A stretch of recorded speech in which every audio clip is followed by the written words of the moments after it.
Good afternoon guys. Ito yung ganap pag ganitong oras hapon dito sa Dalampasigan ng Cavite.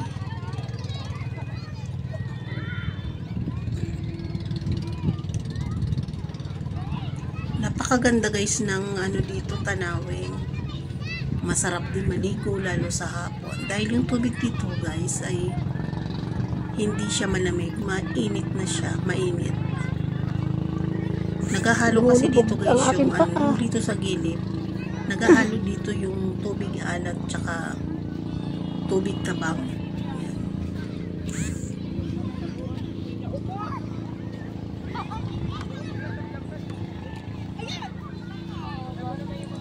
Ang sarap mamasyal dito, magpahangin. Yan, magmuni-muni.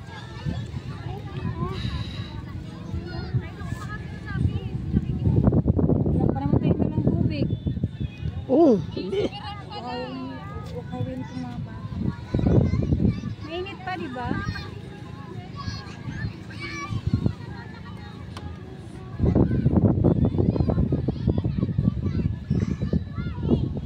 Nag-video ka ba?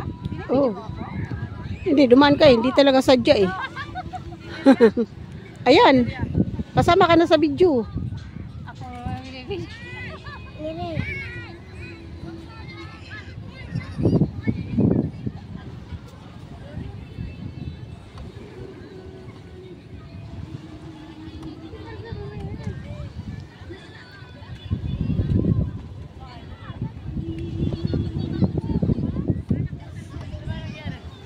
Diyan muna kayo, pupuntahan ko lang yung mangingisda doon. Sige.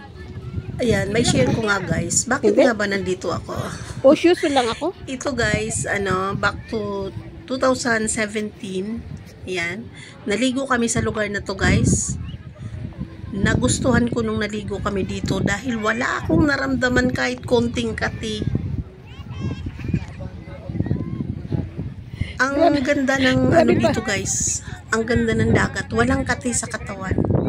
Isa pa guys, yung dagat dito walang amoy. Di ba may dagat guys na may amoy?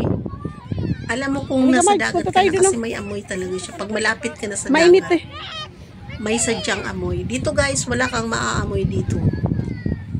Malalaman mo lang na nasa dagat ka dahil yung alon ay naririnig mo na. May share ko nga guys, bakit nagkaroon kami dito ng bahay. Isang araw, naligo kami dito. Actually, na-invite lang kami. Tapos, natuwa nga kami. Natuwa talaga kami guys kasi walang kati-kati sa katawan. Sabi namin, ay, masarap dito tumira. Yan. Ayun, yung time na yun guys, may binibentang lote. Yan. Binili namin. Tapos guys, ayun, ang bilis kasi, nga nun guys month ng October. Actually, hindi na siya masyadong maulan. Pero, sa Metro Manila, maulan yung ganyan buwan. Ito na nga guys, sinayuan namin agad ng bahay. Syempre, si Ate Gracian yung construction worker na naman. Ayan. Yun ang buhay ko guys. Ito si Mr. Dahan-dahan lang. Welder. Ako naman ay si Mr. I welder masun. Ay, paano ba yun? Actually, yung asawa ko lahat na atake na rir. Ganyan. Karir na niya guys. Basta siya yung engineer, siya yung foreman, siya yung welder, siya yung mason, siya pang helper. Basta lahat na yan guys, kinarir. Kasi sabi nga ng asawa ko, dahil pinasok daw niya ang construction. Sa naglalambat nga. Aralin niya na ang tungkol sa construction. Dahil yun ang pinasok niyang trabaho. Hindi pwedeng kung masun lang. Hindi daw pwede ganun. Dapat marami ka daw skills. Yan. Ayun nga guys, helper, mason, welder. Lahat na yan guys, tubero, electrician. Siya na yan guys, siya na. Ayan. Kaya na-amaze din ako dyan sa asawa ko guys kasi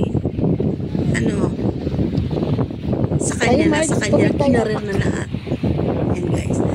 ito may share ko dito guys. Bakit nagkaroon kami nga ng bahay? Kasi na-miss nga kami dito. Bumili kami ng bahay, tinayuan ng bahay.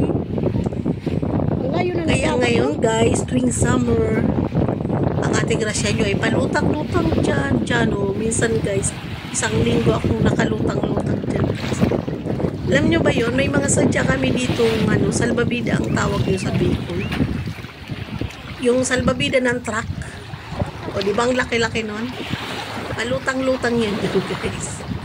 Kasama ang Ate Gracia nyo. Kaya napakasarap dito tumira. Napakasarap dito. Oo, medyo yung balat mo talaga dito mamumula pag inaraw-araw mo yun guys. Pero anin mo naman ang maputing skin kung hindi ka naman happy, di ba guys? Oh, di ba? Ang sarap. Oh. Pero this time guys, hindi ako maliligo. Ninanamnam ko lang guys yung mainit-init na tubig ng dagat.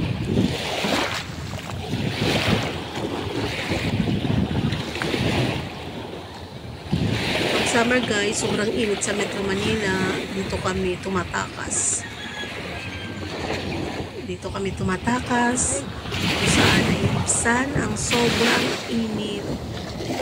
Sadyang napakasarap na naman dito tumira guys. Usually hindi lang. Alam naman natin na hindi lang sa probinsya guys na may mga karagatan